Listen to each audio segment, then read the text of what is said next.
Now, here to discuss that is Mr. Joseph Famaki, who is the Zonal Commander, Lagos Zone, that's for National Agency for Prohibition of Trafficking in Persons, NAPTIP. Thank you for coming on Africa 54. Thank you for inviting us to your program.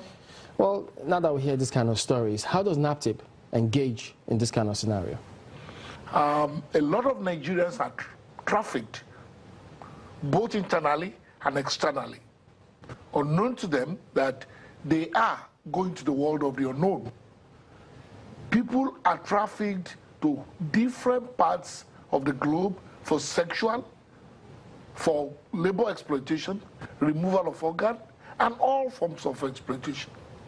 And it is the responsibility of NAPTIP to ensure that we prevent the trafficking of Nigerians. How successful have you been in that regard?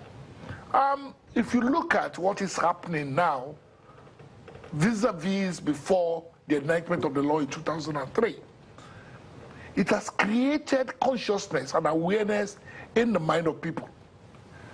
Some may say that it is on the increase, but we will beg to disagree that what is happening now is as a result of sensitization, awareness created, partnership with our international partners that brings back people.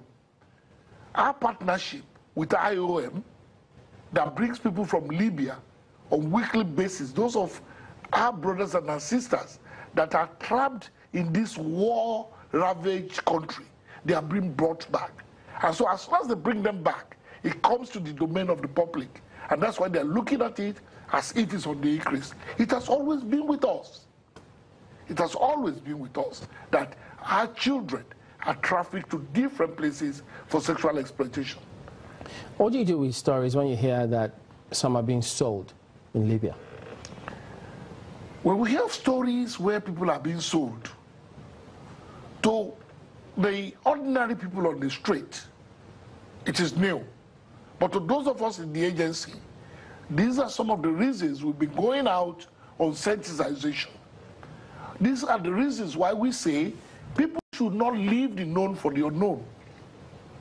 People leaving their home country to a place that they don't know. People trying to get to Europe without even getting a passport. Are there people who are being prosecuted or who have been prosecuted as a result of engaging in this? A lot of people have been prosecuted. A lot are in court now. What we do in NAPTIP is designed in what we call for the 4 P's of NAPTIP: prevention, protection, prosecution, and partnership. The first and most important is prevention. It is the responsibility of NAPTIP to prevent the trafficking of Nigerian children. This is done by a department called the Public Enlightenment Department.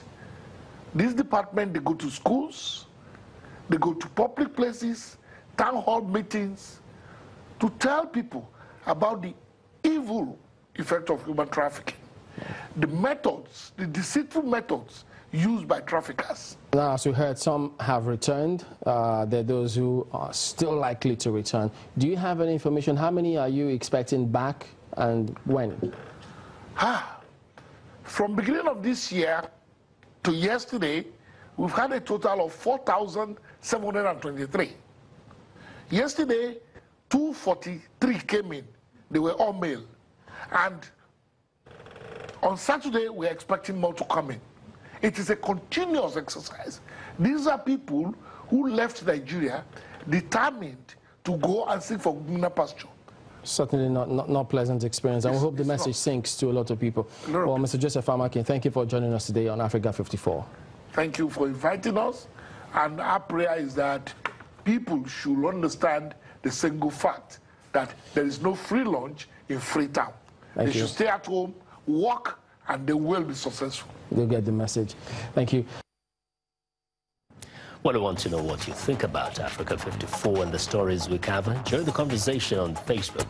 The address is Africa 54. Check out our headlines 24/7 on voaafrica.com. Coming up, the yellow pepper harvesting sukkah has grown into a major agricultural industry, but it's not without challenges.